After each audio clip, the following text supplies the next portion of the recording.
An opening screen shows the OPRE logo in white against a black screen. The screen transitions to Sean Grant, who stands in front of a podium labeled Holiday Inn Capital and gives a presentation reading from a slide. Text on slide, title, Open Science as a Solution.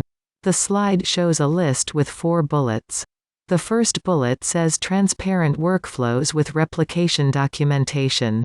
The second bullet says, conduct robustness check prior to replication. The third bullet says, adopt registered replication reports model for funding and publishing. The fourth bullet says, include open science practices in standards of evidence on what works, i.e., designating evidence-based practices. For my point of view, I think researchers should adopt transparent workflows with replication documentation. We should start to normalize things like robustness checks prior to conducting replications, adopting registered replication reports as funding models and schemes, and including these practices in our standards of evidence in the What Works marketplace, the things that we designate as evidence-based practices that increasingly are determining what we fund on the services side of social policy, at least in the United States. Sean changes to a new slide. Title, Open Science as a Solution, Transparent Workflows. Below the title is a horizontal arrow with text that reads, Organized Workflow and File Management Open Science Framework. There are 4 columns below the arrow from left to right that read, Design, Conduct, Dissemination, Archiving. The first column under Design lists, Pre-registration, Study Protocol, Pre-analysis Plan. The second column under Conduct reads, File Data Management, Version Control, Open Notebooks. The third column under Dissemination reads, Transparent Reporting and Disclosure, Preprints, Open Access. The fourth column under Archiving reads, File Data Repositories, Dynamic Documents. The bottom of the screen shows links and a citation.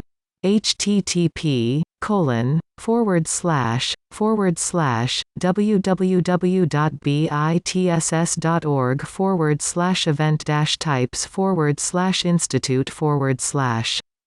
Text. Arrington T. 2019. Barriers to Replicability in the Process of Research.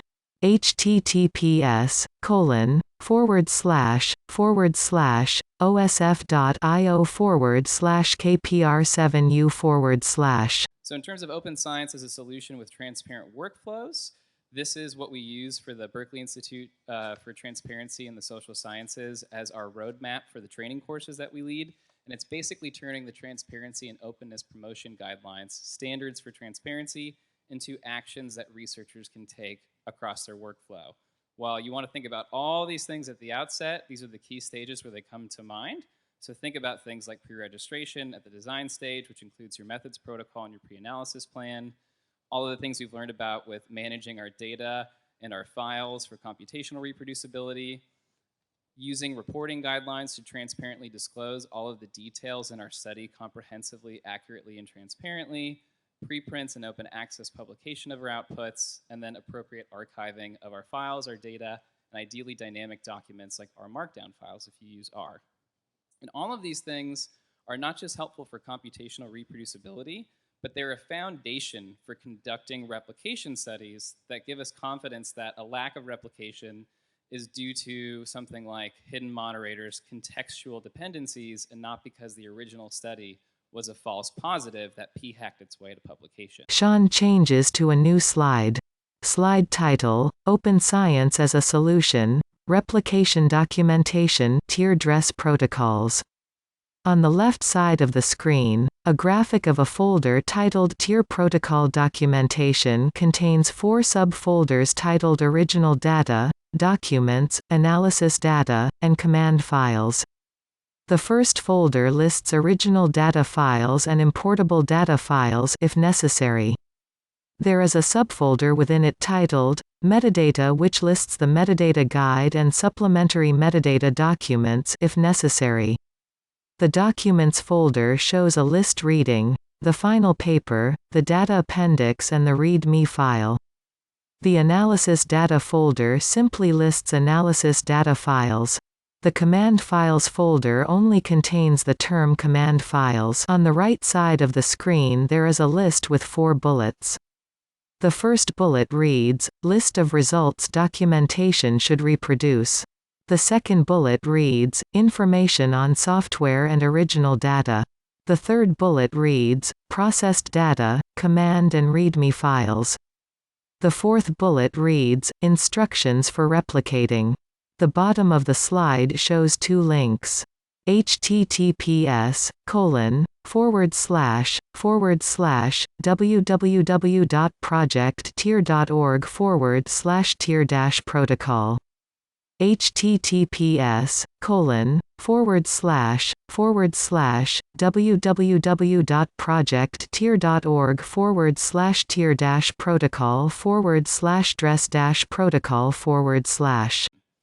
For those of you who really like practical tips, the tier and dress protocols from Project Tier provide line-by-line instructions and even a model for organizing the files on your hard drive in a consistent way across projects, and instruct you to do things like list which results in a paper are reproducible given this documentation, information on the software and original data, the process data, command and README files. This is based on Stata, but they're working on versions for R. And then importantly, instructions for someone who might want to replicate your study. So think about that next person when you're completing the original study. Beyond that, before we even move to considering a replication study, we should think about doing robustness checks of those initial studies. This is something being proposed by Dr. Nuchen from Tilburg, I believe, in the Netherlands for sure, but has also helped develop StatCheck, which Samin mentioned. Sean changes to a new slide. Slide title, Open Science as a Solution, Robustness Check Prior to Replication. There is a list containing 4 bullets. The first bullet reads, "Check the internal consistency of the statistical results StatCheck." The second bullet reads, "Reanalyze the data using the original analytical strategy computational reproducibility." The third bullet reads, "Check if the result is robust to alternative analytical choices sensitivity, multiverse analyses." The fourth bullet reads, "Then consider a replication study in a new sample." The bottom of the slide shows a citation. Text. Nugent MB 2019. Checking Robustness in 4 Steps. https://osf.io/bk5wt/. So the first thing is to check the internal consistency of statistical results. So were there no errors in what was reported, so that you feel confident in what was reported. Reanalyzing the data using the original analytic strategy, that computational reproducibility check. Then you might want to check if that result is robust to alternative analytical choices, and this is particularly important if that original study wasn't pre-registered completely.